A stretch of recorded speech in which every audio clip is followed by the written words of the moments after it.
Assalamualaikum warahmatullahi wabarakatuh.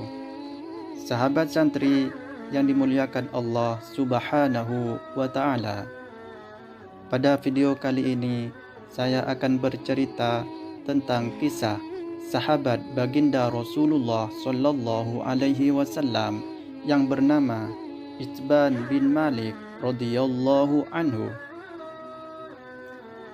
Sahabat Itban bin Malik radhiyallahu anhu adalah salah seorang sahabat Ahlul Badar, dan ia ditugaskan Nabi sallallahu alaihi wasallam untuk menjadi imam dalam solat jamaah di masjid kaumnya Bani Salim.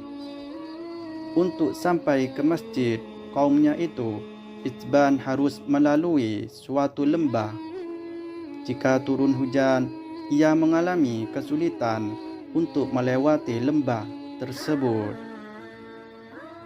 Tetapi tetap saja ia melakukannya untuk sampai ke masjid dan melaksanakan tugas yang diberikan baginda Rasulullah sallallahu alaihi wasallam kepadanya. Ketika usianya makin tua dan penglihatannya mulai berkurang, ia benar-benar merasa kesulitan untuk mendatangi masjid Bani Salim, terutama kalau sedang hujan, karena biasanya terjadi banjir atau banyaknya genangan air pada lembah yang harus dilaluinya. Karena itu, ia bermaksud meminta keringanan kepada baginda Rasulullah sallallahu alaihi wasallam atas tugas yang beliau berikan kepadanya. Apalagi di masjid Bani Salim tersebut telah ada beberapa orang lainnya yang bisa menggantikan tugasnya mengimami solat jamaah. Sahabat Itban bin Malik datang ke Madinah untuk menemui Rasulullah sallallahu alaihi wasallam dan menyampaikan maksudnya tersebut. Baginda Rasulullah sallallahu alaihi wasallam memahami kesulitan Itban dan memenuhi permintaannya.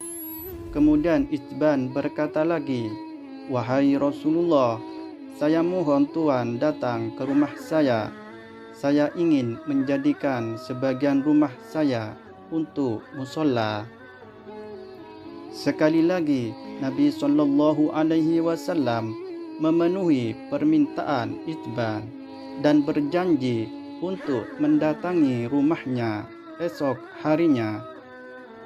Keesokan harinya, ketika hari tidak begitu panas lagi, Nabi sallallahu alaihi wasallam bersama sahabat Abu Bakar datang ke rumah Itban.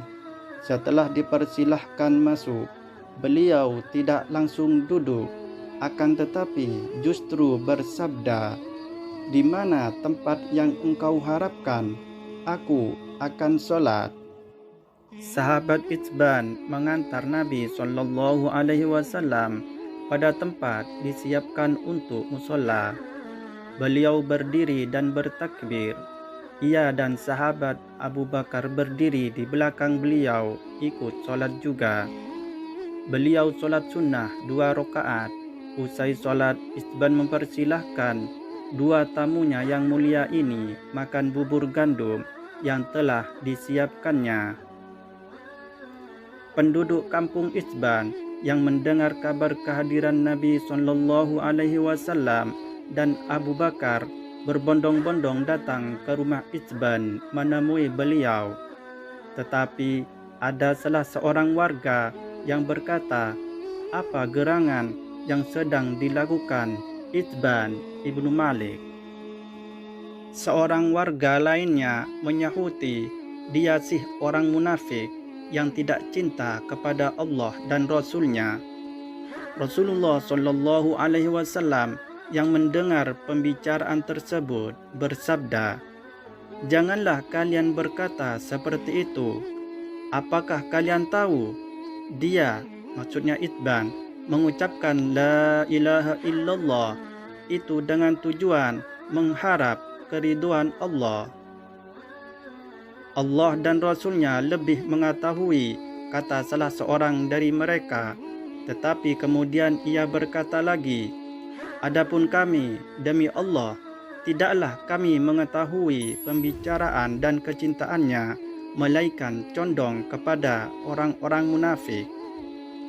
Melihat prasangka-prasangka yang berkembang seperti itu, beliau bersabda menegaskan, sesungguhnya Allah mengharamkan api neraka kepada orang-orang yang mengatakan La ilaha illallah Muhammadur Rasulullah dengan tujuan untuk memperoleh keridhaan Allah. Demikian kisah sahabat baginda Rasulullah sallallahu alaihi wasallam yang bernama Itban bin Malik radhiyallahu anhu. Setidaknya kita dapat mengambil dua hikmah dari kisah tersebut. Yang pertama, bahwa bertabarruk atau mengambil barokah kepada orang soleh, apalagi kepada baginda Rasulullah sallallahu alaihi wasallam, itu diperbolehkan, sebagaimana halnya yang dilakukan oleh sahabat Itban bin Malik kepada baginda Rasulullah sallallahu alaihi wasallam untuk sholat di rumahnya. Yang kedua, bahwa kita dilarang menuduh munafik kepada orang lain selama mereka mengucapkan kalimat La ilaha illallah Muhammadur Rasulullah. Wallahu a'lam bis-shawab. Assalamu alaikum warahmatullahi wabarakatuh.